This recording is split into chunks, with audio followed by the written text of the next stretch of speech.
Alright, Shamu everybody. So I was looking over some stuff, getting ready. We're going to do the pyramid text. I promise we're going to get to the pyramid text. But I was looking at like my stats for TikTok, and it looks like my most viewed video currently is my very polite crash out about how we treat diviners. So apparently people want to see the crash out. I want to talk about something then. We're going to have another little crash out. We're going to try to keep this one nice too. I want to talk about the sanitization the sanitization of the craft, of the path, of the occult. And, like, I went on a whole rant in a server about this, so I'm just going to be reading off what I wrote off the dome last night. But I feel like nowadays, people that get into the occult, that get into witchcraft, they've got these ideas. A lot of these ideas come from the fact that we live in a time and place of relative comfort compared to history. And so, like, we have these ideas about what occultism is, and they're very distinct and they're very separated from the systems and the practices that are being used or they're being leaned on, because we're not facing a lot of the same issues culturally that these things sprung from or grew around. So your average practitioner doesn't have a neighbor that's worried that one bad rot will take out all of their crop and the town will starve because of it. And like, it's good we've progressed past that. Advancement and growth, it can be great, but it does remove important aspects in the sanitizing way that these practices kind of cleave to. I mean, even when you look at the term witchcraft to begin with, everyone wants to use a term to describe themselves. Historically, we have that term tied specifically to maleficum, and that label got people killed. And yeah, you can reclaim it, but you're doing that centuries removed from any connotation, and the term is innately a pejorative. Like, your healers, your midwives, your priests, your such like that. You write a psalm and you dip it, soak it in water, and you feed it to your cow. That wasn't labeled as a witch. You could do whatever you wanted with that. Those were other terms. Specifically, witches were those who participated in maleficum. Centuries past that, everyone just uses the term. And people like to sit here and they like to tee about doing X spell, about doing Y spell on somebody. And magic's become this very self-serving thing. Oh, I'm doing this spell to attract a one-night stand. I don't like this person, so they're going in the freezer. I'm setting my intention and blowing cinnamon through my door just to attract money in abundance for me. And there's this inherent personal gain narrative, where historically we kind of see the opposite here. Priests and exorcists and healers and mystics and visionaries, like priests and exorcists, they saved towns, they healed them. Mystics dug deep into divinity to work miracles, to understand a deeper connection to their gods. The Siberian shamans kept the villages safe from the unseen world by being brave and being selfless enough to interact and entreat with the spirits, to allow both sides that could live in harmony. Any other eomantaic situation would do the same thing. Historically, outside of a few pockets, magic was always community forward, or if not that, it was divinity forward.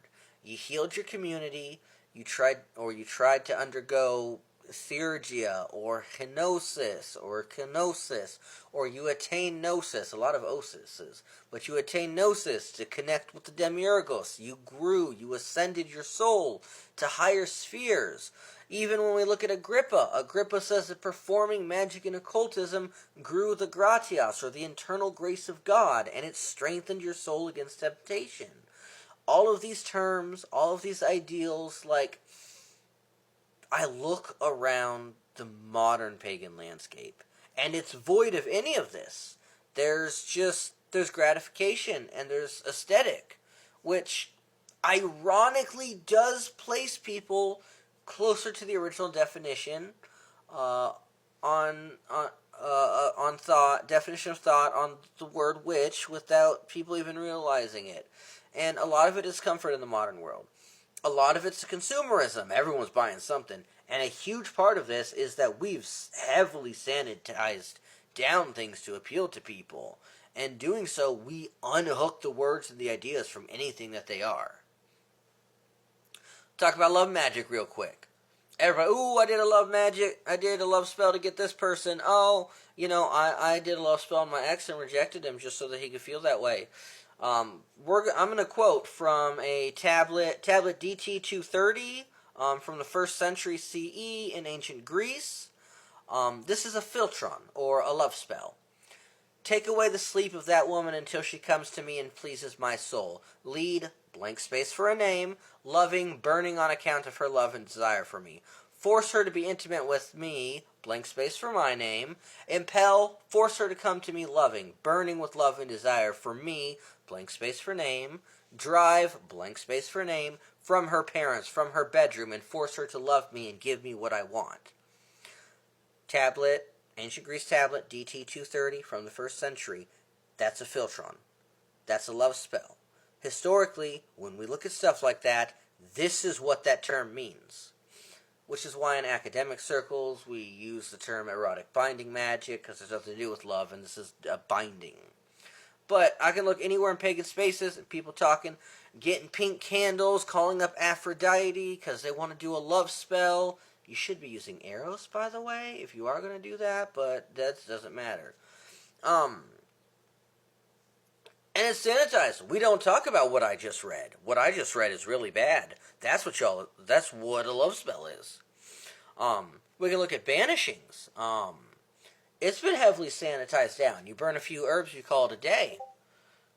Everyone's talking left and right about baneful work.